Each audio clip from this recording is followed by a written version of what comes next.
I always got a camera in your face, don't I? Yes. Yes, you do. Yes.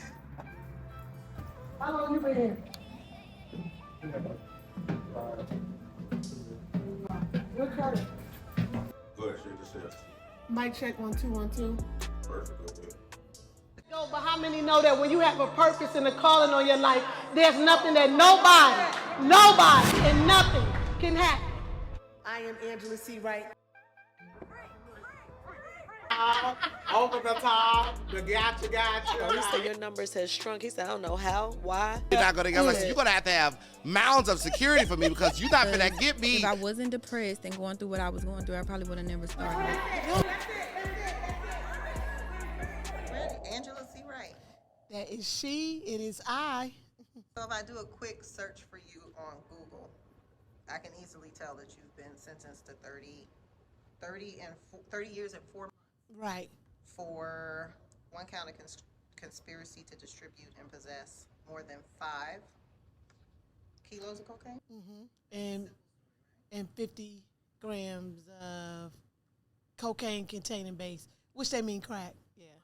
But I didn't have any crack, so the jury ended up finding me guilty of 5 kilos or more. That's how the tables go. So the guidelines go 0 to 5, 5 to 15, 15 to 50, and 50 or more. So I was found guilty of the 50 or more.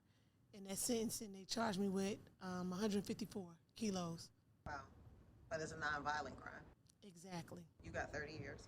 As a first-time nonviolent offender. Your co-conspirators got... Okay, so I only have one co-defendant. Yeah. Mm-hmm. It's a group of us, but I got indicted by myself.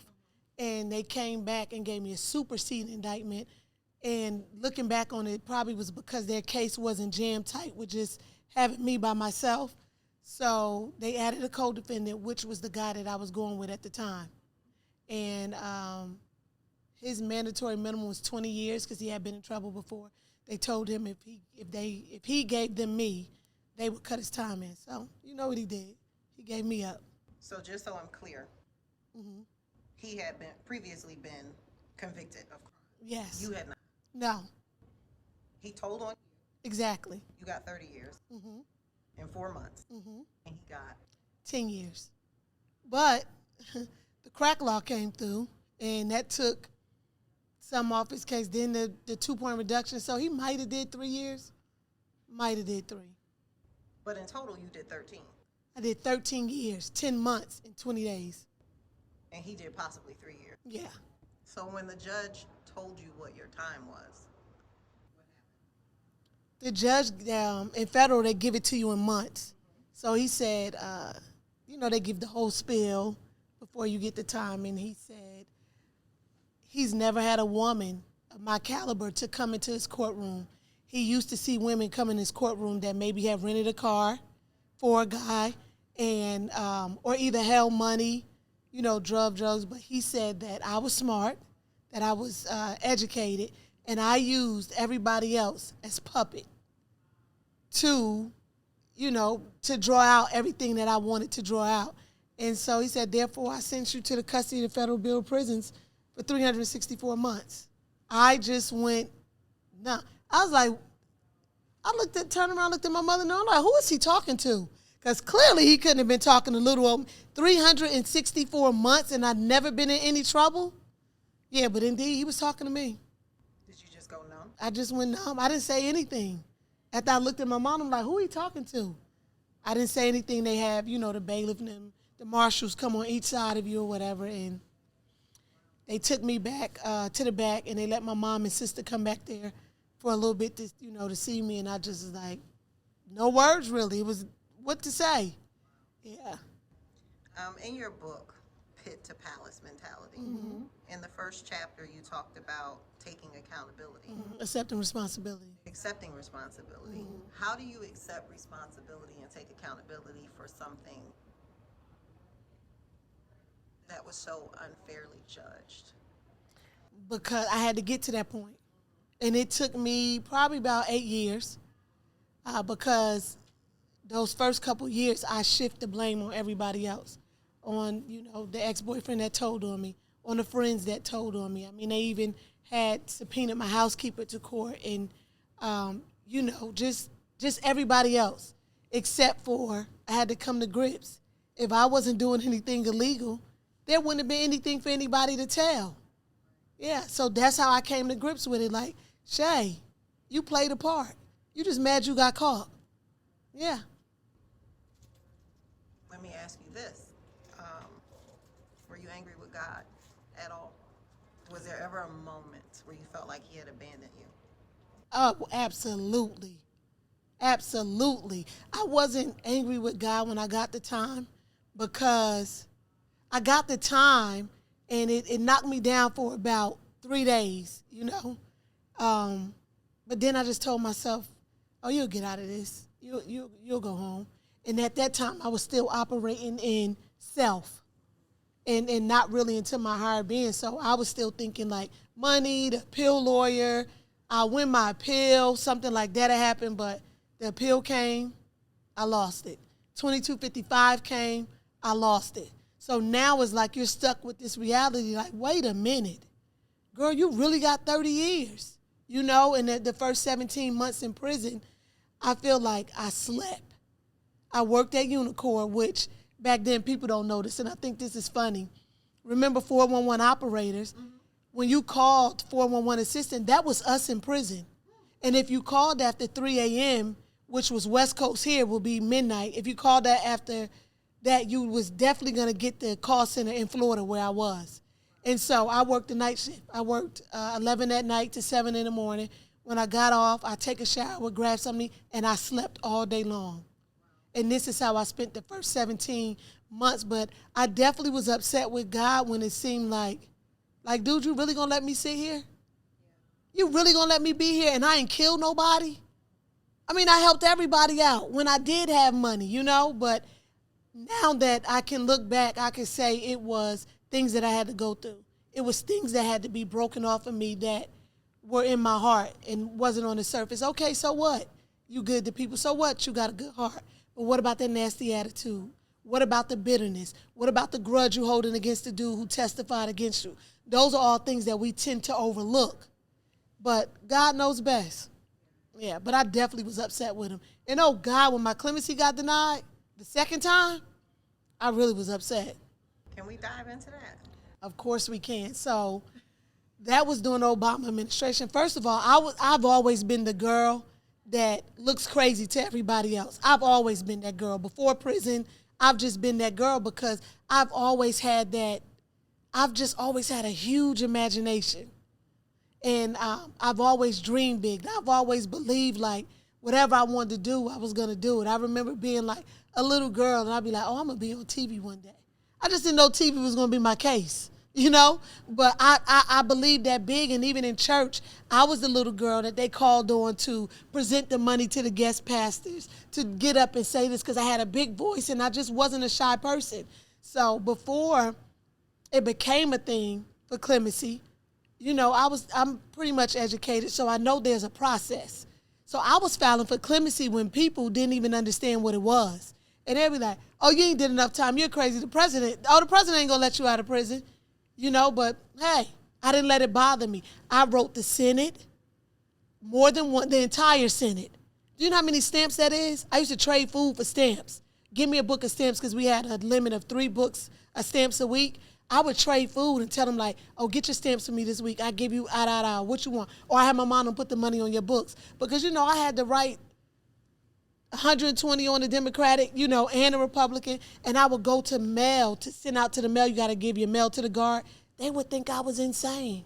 And I remember one guard, Mr. Roberts, he's like, you still wasting your money writing them people? I wrote everybody. I wrote Obama so much, the people in the mailroom should just tell him, answer this girl letter. Because every Sunday, that's what I did. I sat down and wrote President Obama, you know, and so when the Clemency Initiative came down, this was when they created, not the first time, the second time, and it was a criteria. And it was 5 things in that criteria. I fit them. Yeah. The number 1 was you had to have already done 10 years. I did 10 years. Couldn't be a violent offense. What else was on there? Couldn't be part of a gang. I can't remember the other one, but those I remember specifically. And in my mind, I'm like, oh, yeah, I got this. I'm going home. I'm going home. The night he came into office, I quit my job at Unicorn. I was like, oh, I'm done. My president black. I'm going home. They was like, well, I said, I'm not going to get back on that phone. I'm going home. I'm done. You know, so I quit and everything. Girl, got denied in 12. Then I got denied in 14. And that final straw came in 16. And that was a hard pill to swallow because, like I said, it was an initiative. And it was people who didn't believe. And it was this one girl, her name was Kristen Reed. I hope she sees this too. She was mopping one day. And I was like, Kristen, you're not going to fill out for clemency? Like, hey, this never happened in the history of the Bureau of Prisons. And she was like, no, I'm not going to do it. I haven't done 10 years. I was like, it doesn't matter. Just still try. You never know. You might get it. You get what I'm saying? I'm like, she had 20 years. I was like, you never been in trouble. You know, it's a drug case. You don't have any violence. So she's like, well, I don't know what to do. I was like, go back there to the case manager. Tell him to print the application out for you. I'll help you. She got it. She brought it in there. I said, this is what you do. Here go my application. Copy it. Take my son's name out. Add yours. Take my family name out. Add yours. I was like, and then that's it. I said, you're going to send a copy to the president. You're going to send a copy to the prosecutor's office and, another copy or whatever. And she's like, okay. She filled it out. And we end up going separate ways because they started sending us to camp. So I was at camp. And the list started to come out like every week. And this was the last week before Obama was leaving. And I just knew I was going to be on that list. I got denied. I was on the denial list. And Kristen Reed received clemency. Wow. I cried like a baby because I was just like, that's my application. How she get it and I didn't get it? I had no understanding whatsoever. I called my father like, Daddy, like, what's up with your God? Because you said your God was going to get, you said it was, and I was like boohoo crying. He's like, no, we not doing that today. It was a Saturday morning. I'll never forget it. I was in Marietta, Florida at the camp. And I was like, Daddy, I got denied. And he said, can't be. I said, go look it up. It's public information. I'm denied. I was like, and Kristen Reed got it. Was I upset at her? No, because I didn't want nobody in that situation I was in. But I was upset for me because, God, I've done everything that I know to do. I wrote everybody. I've amended my ways. I've done everything that I don't know what else to do.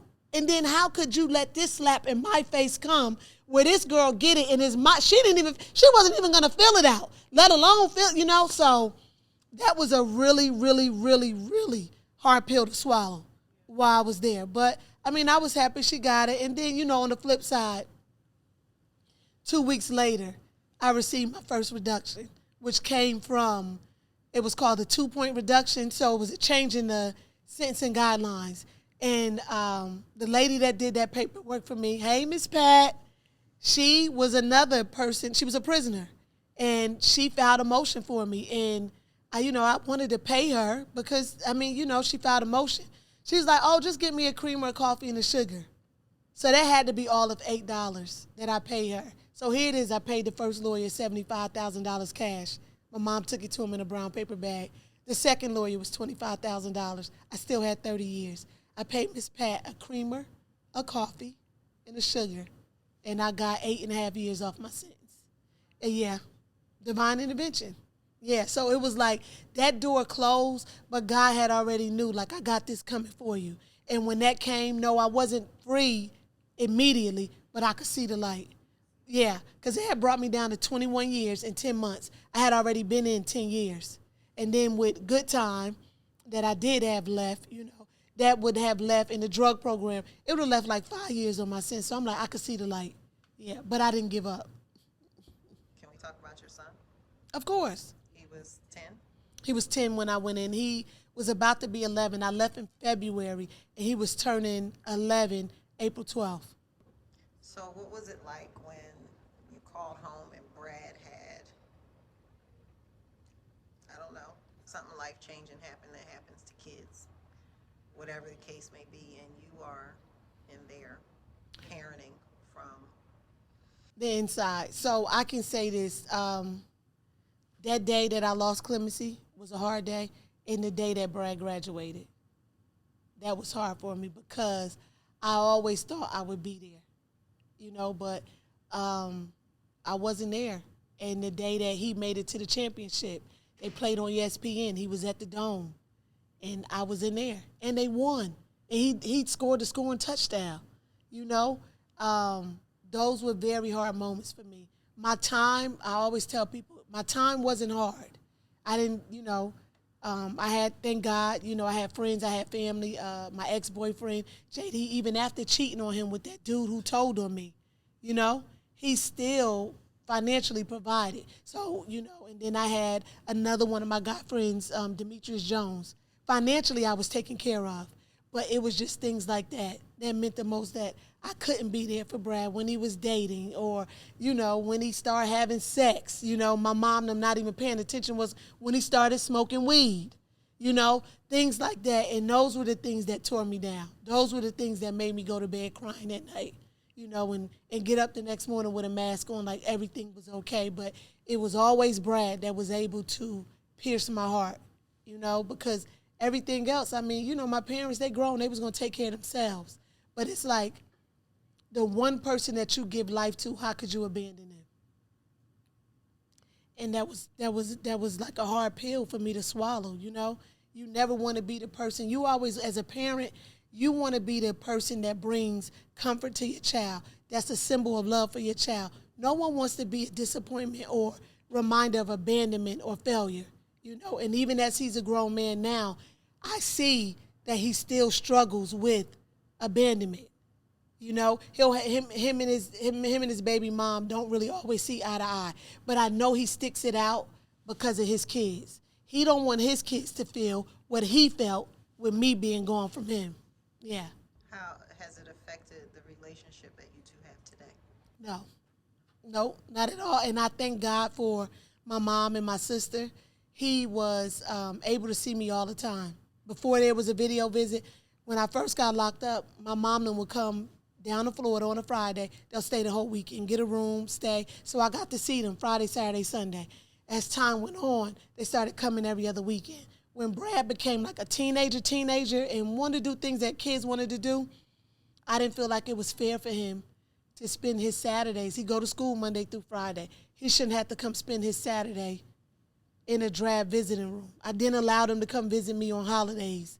I just felt like they didn't have to do that. No, you don't have to be in here for, So I was able to always see him. I was able to always touch him. And as he got older, I used to just tell him, just come let me lay out my eyes on you, So I tell him, you could go a month, but don't go 2 months. So, long as I seen him, like every 6 weeks as time went on, I was okay. And by then we had video visits, so it was like a FaceTime. But, yeah, I tell him, like, let me lay my eyes on you every now and then. What were you in the hole for 17 months? Girl, the government. The government is so full of you-know-what, it does not make any sense. So I was a girl who was connected to a lot of different big-time dope boys from one side of the coast to the other side of the coast, right? So I was this piece that could connect the puzzle that they wanted and that they needed to send other people to prison, But I was that girl who was not going to be their puppet. Even though it whatever it cost me, I did not believe that I should point the finger at somebody else. And I'm already here, so why should I ruin other lives? So I told him, hey, you going to get them, you get them, but it won't be with the help of me. And, I remember the prosecutor saying to me, oh, we're going to get them. We're going to bury their DICK in the ground. It's just too bad you won't get the time off for it. I was like, okay, do what you got to do. But I'm not going to be a part of that. I don't want to ruin nobody. People don't realize with that telling, you're not just taking that person away. You're changing generations to come because it's affecting their mom, their dad, their sister, their brother. If they have kids, then their kids, and it just trickles and trickles and trickles. And I'm sorry, people are not going, you get paid enough. I said, how much you make a year? What you make? 80, 90, 100? Whatever you make, guess what? You're going to earn it because I'm not helping you. I don't get paid that. You do it, So They were upset, and they really wanted these dudes that are out of Perry, Florida. So one time, they come out to the prison to see me. Mind you, I'm sentenced already. And so they called me to the lieutenant office. I'm thinking I'm in trouble again because I did stay in a lot of trouble my first 5 years. They said, you got to visit. And I was like, I'll go out there with my jewelry on? They're like, yeah. I was like, oh, no, it must be the feds out here. Sure enough, I get out there. I was like, man, what do y'all want? I don't have nothing to say to y'all. They're like, oh, just sit down. We want to show you some pictures. They start talking about these guys, and I was like, oh, no, I don't know them like that, you know. And then what they do, they'll have a folder in front of you. If you don't know a person, they want you to see their face, you know, like they looking for something. And I just wasn't with it, you know. And then they like, well, we know you know him. You was at a dog fight with him. You won X amount of dollars off. Yeah, they said you bragged. Y'all brought a charger with the money from the dog fight, you know. And yeah, I did know of the guys. You get what I'm saying? But I wasn't about to tell them that. For what? So being that they were so mad that I would not help them, they said that I had court coming up, right, in another state. There's no holding facility in Florida. So that had to put me in the SHU, solitary confinement, right? I didn't have a court date coming up. But to the warden and the people at the prison, I'm looking like I'm crazy because I'm telling them I don't have a court, but the government is saying I do. So it was because basically they were holding me there as an intimidation factor because the prison system is really small. So the guys next door who they did get them, they had them thinking that I was there to testify against them if they went to trial. So y'all might as well plea out because she next door, we got her ready.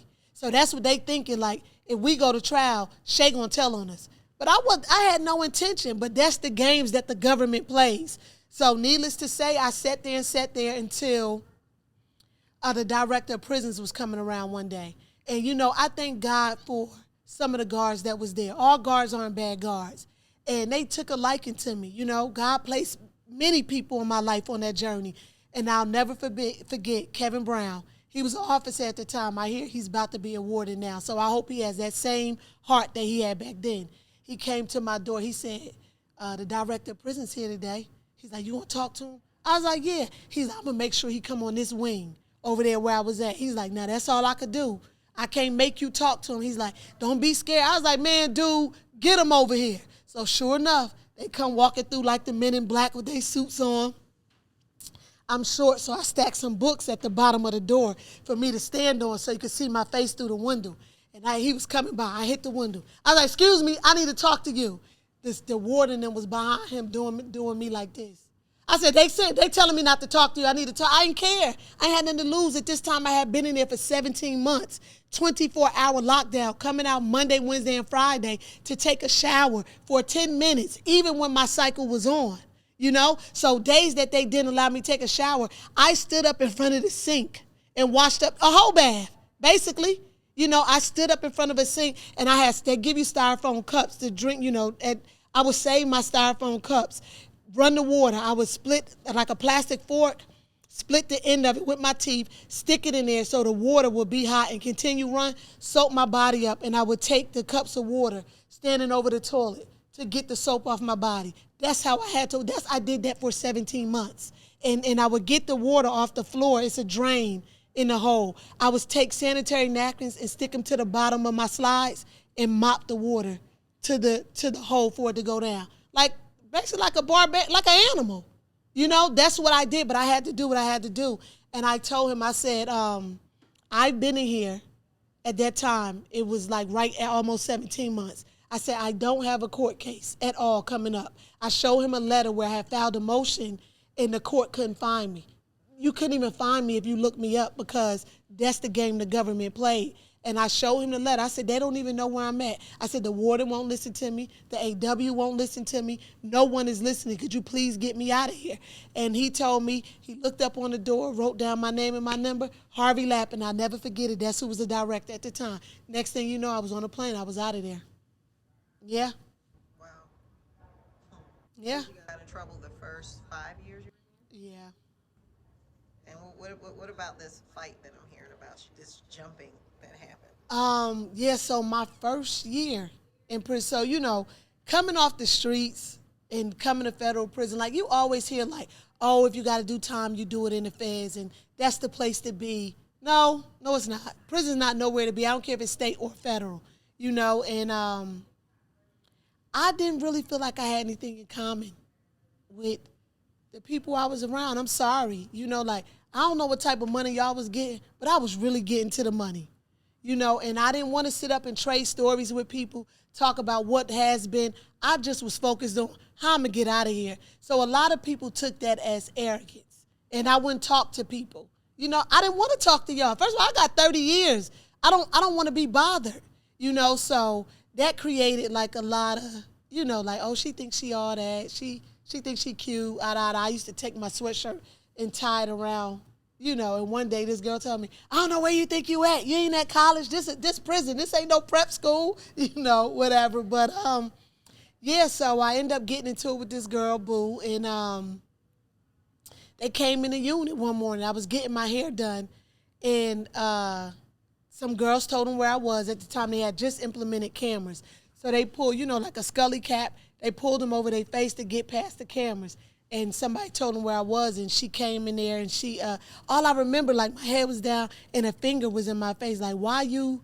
I don't even know what else she was trying to ask me to say, but we had got into it a couple days before. Next thing you know, I was out there cheering. I dog walked her ass, okay? So I think that day when we got into it, I think she thought I was scared of her, And so when her friends seen her on the ground, they didn't have a choice but to jump in to help their friend, But my mother always told me, you get that one. And for every lick that the others give you, you give her two. And I wore her ass out. And I wouldn't hit the ground with her. I just kept her at knee bay, and I wore her ass out. You hear me? And, I started throwing hair curlers, anything that wasn't launched down, like trying to get the other girls like off me or whatever. But yeah, I told them, I said, yeah, y'all came in and pulled a gangster move and left with a gangster ass whooping. They ain't know, baby. Don't let the C in Christ fool you, baby, because it don't stand for coward. I don't want to, but I will if I have to. So after that kind of like set the tone like, oh, she will fight. She ain't just a cute girl with, long hair. Because, I come in prison with hair down my back. It wasn't weave. I'm dark-skinned. They think dark-skinned girls are bald-headed. That whole stereotypical thing. And, I did. I still kept my nails and stuff done in prison. I kept my hair done, and people would be like, where you think you going? But that was just me. I lived as who I was, and I was not going to let prison deter. Like I got into a lot of running with guards, but I would never fight a guard because you get more time. But I used to tell them, baby, if I ever see you at Walmart at an intersection, you got one coming to you too, But it just was hard to adjust at first. And then when I did learn the land, it got into me being manipulative with guards, I was back to my hustling ways, like seeing that, they need this, or okay. Oh, you can get what? Oh, okay. So then that's where that came in, and I was in and out of the hole, for that. It came so familiar. When they used to let me out the hole, they'd be like, you want us to hold your bed for you? Because we know you're coming back. Hey, Jones.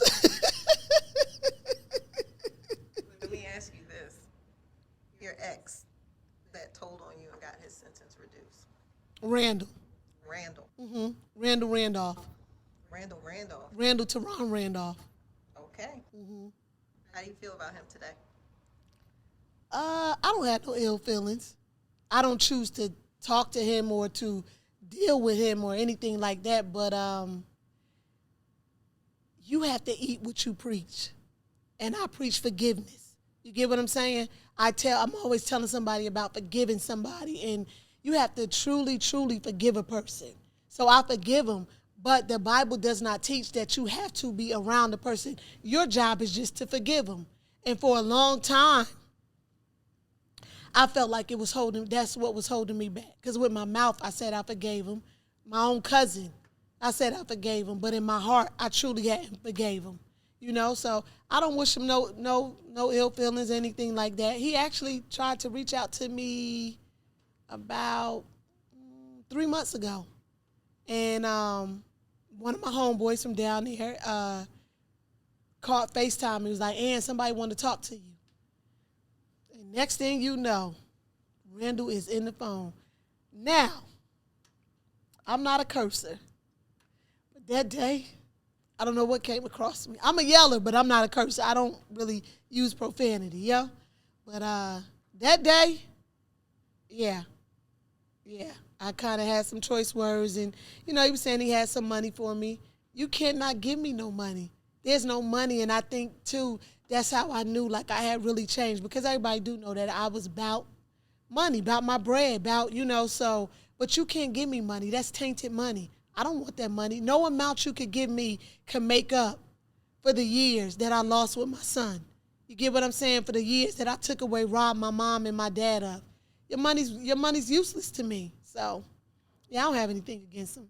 I wish him well. No ill feelings.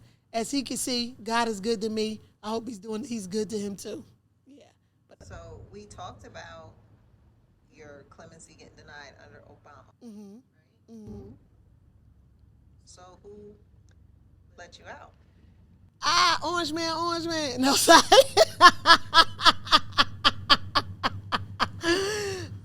Donald J. Trump. You know that guy that they make those jokes about with the orange tan? I got out because of President Trump, former President Donald Trump. Yeah. So there was an initiative called the First Step Act. And actually the Obama administration did start it, but was not able to get it passed. And President Trump, it was like a big thing with Van Jones, Kim Kardashian, Jessica Jackson, attorney, out of LA. They worked vigorously, and they got it to pass through the House and the Senate. And in that, there were several different clauses. And compassionate release was one of the clauses that he changed. Because before, but compassionate release was just you had to be really sick and dying, or your primary caretaker had to be dying. I mean, like on your deathbed dying. Like the doctor said, there's no more, help. And he changed it and said that it could be like an extraordinary circumstance. So it was a long shot. But shout out to Tommy. We argue that my time was just harsh. And that, all the things that it shows that my prison record doesn't reflect the person that they had on paper. And even if I did deserve to do time, I've served enough time. And my judge, my second judge, because my first judge, his wife ended up getting cancer, and he stepped down off the bench. Yes, I did used to keep up with the judge because it makes the difference. And so I was appointed another judge, Honorable, why do I want to call him? I can't even think of the judge's name. I'm thinking of Richard Smoke, and that's not him. But my second judge, Mr. Honorable Hinkle. And he saw fit. He felt like his comments was that, although I did get in trouble in prison, it was expected. It had been in the beginning. And I showed exemplary. I taught GED to other women. I had the highest rate of graduation with GED when I taught it at Tallahassee. Shout out to Alonzo Harvin, who was my supervisor at the time. He granted it. He gave me compassionate release, and it was immediate release. He signed it December 26th, but I didn't see it until, I didn't find out until a couple days later. And even though he said it was immediate release, it was during COVID. So he said I had to stay in until the 13th because that gave 14 days for me to quarantine before I came home. So we are talking December 26th of 2021. Mm-hmm. No. 20. He signed it 20. I came home 21. Mm-hmm. I came home January 13th. That's not that long ago. Yeah, a lot of people say that. During that time, you have a podcast, you wrote a book. I did a T-shirt line. Yeah. Do you understand that's what makes your story inspiring? I mean, to me, it's just what I said I was gonna do. So to me, it's like the way I'm wired.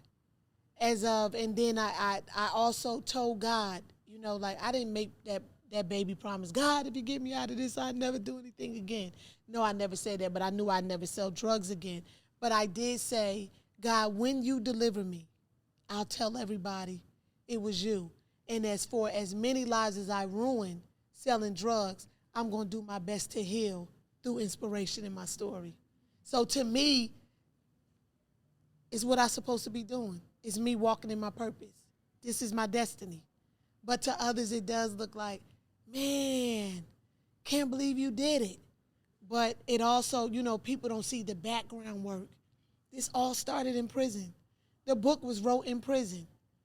The podcast, I gotta show it. I'm gonna have to tell them. If we have to pause or break or whatever, I'm gonna have to get the notebook and show them that in prison on my notebooks was like my vision.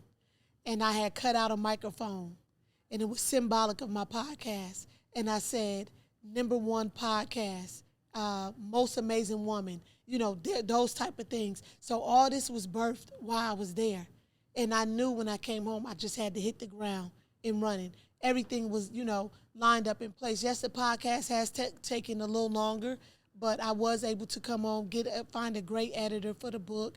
And the money, a lot of people gave me money when I came home, a lot of my homeboys. I didn't go buy a bunch of name brand clothes and everything because, mind you, I came home to nothing. No panties, no bras, no socks, no T-shirt. I brought the things that I needed. And, my friends, my homegirls, they gave me bags and stuff. And, they brought me shoes and that type of thing, name brand stuff, because everybody know I do like to dress. But I took that money to get the book published and start the T-shirt line and have the book released and everything. And now we're here with the podcast. So what's next for you? Where are you going from here? From here, we're gonna be the #1 inspirational podcast in the world, and we're going to continue to inspire. That's my whole life purpose, is just to inspire people. Create the daily devotion of Break Free. Break Free is just not a podcast. It's not just it's a state, a mentality, And it's for not just for people who's been in prison, but for those who walk around in a physical prison every day. We all create prisons for ourselves, whether it's prisons of guilt, prison of rejection, prison of imposter syndrome, or a prison of love, these relationships that we should not be in, or not just with, not a sexual relationship, but even friendships. Some friendships are a prison because you feel bonded to people who you should not be bonded to. And I want to see my story turned into a movie. Yeah, I don't know if that's a short series or how would it play out, but I want to see that happen. There's no doubt in my mind that that'll happen. Yeah. I have one more question. Mm-hmm. What does Angela C. Wright need to break free from? Yelling. Everybody knows that who's around me. Yelling. Is she gonna break free from it? We working on it. Lord, we working on it. I got to tell you this funny story before you go. So, my cousin, who the prosecutor them wanted to, they got him 2 years after me. And when they were interviewing him, he said that the prosecutor said to him, could I ask you something?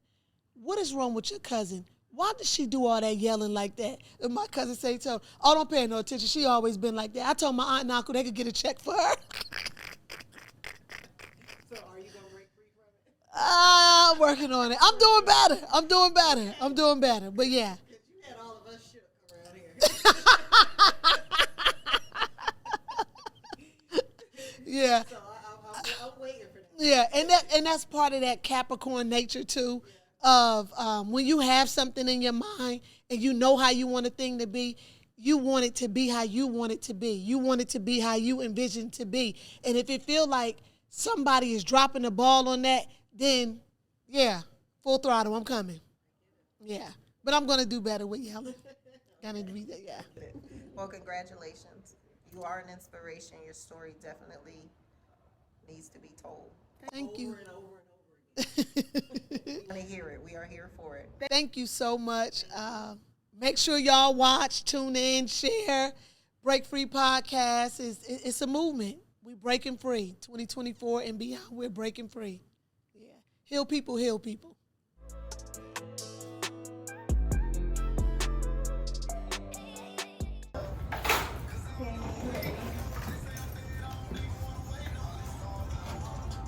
You said you were tired of telling your story. What's the emotion behind that?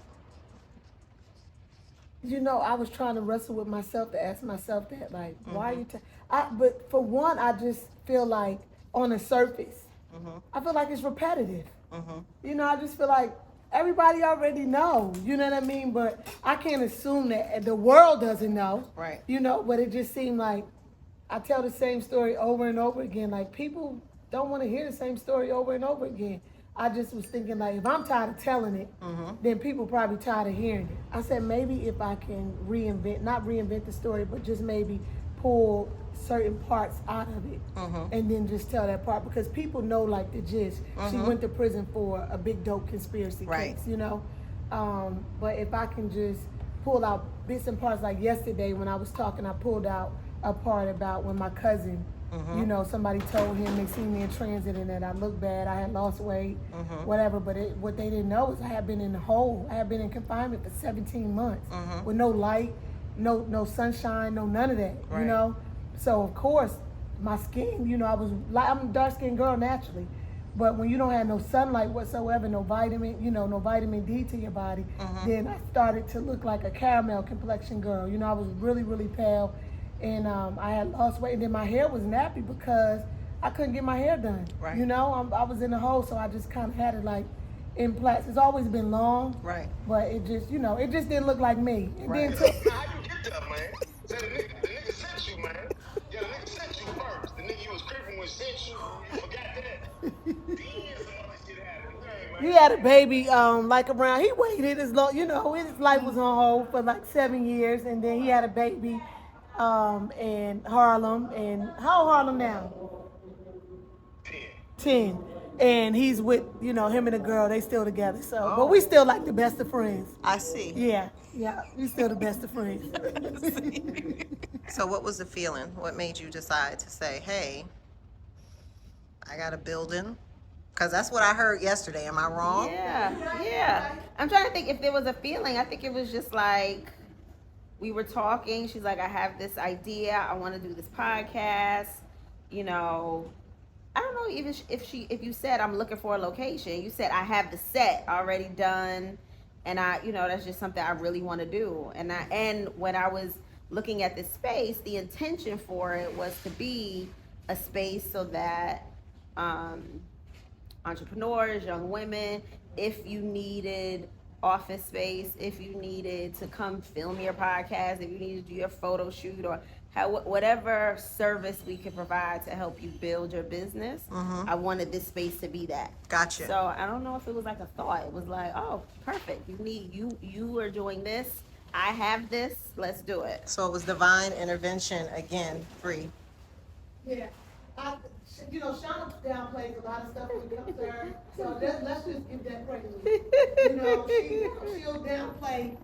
she'll downplay everybody except Jesus. You get what I'm saying? So I told her that I wanted to do it, and she's like, well, let's talk. So we was at dinner one day at Baltimore Seafood, and she said, okay, what's the action? You said you want to do it, now what's the action? I said, well, Shauna, I'm working on it. And she's like, okay, so what are you going to have done? And I told her. And then it was another space that I was going to use. And it just, you know, sometimes things just don't. The dude ended up going to jail, and he was leaving the building to his uncle. And I just felt like that was going to be a whole bunch of stuff, So I was explaining that to Shauna when we was on our way to brunch at our church one day. And she was like, oh, don't worry about it. I got a building. I'm closing on the 1st. Could you wait till the 1st? And I was like, yeah. She's like, okay, the space is yours. Don't worry about it. Just like that. So that's what I mean. You see how she downplayed that whole thing? That's not what you said. That is nothing like what you said. Version. How do you feel about it now? She's Oh here. my God, I'm so excited. I'm so proud of her. I'm so excited to watch this podcast, Break Free podcast, come to life. I'm like a lot of times downstairs in my office, and I'm listening to the conversation and listening to the people that she's interviewing, and I become inspired by these stories. So I'm excited. I'm excited to see it all unfold. So my whole thing about generational secrets and everything, I feel like that's why molestation is so rampant in not only the Black community, but even it paralyzes the Catholic Church too. It paralyzes those elite schools with those programs, with the athletic programs and everything. And it's because people are taught to be quiet. You know what I mean? And protect their abuser. Yeah, yep. And then not only that, it's shameful. You know, it's like it makes you feel shameful because somebody did something to you. So that's why I'm so adamant about sharing my life, about my failures, sharing my failures, my struggles, because if somebody can see me open up and tell something, then my hope is that it gives them the courage to open up too. Absolutely. And that's how we heal as a people, as a world. We heal through others' testimony, but if people keep quiet, then everyone will continue to be scarred. It's always delusion until they see it happen.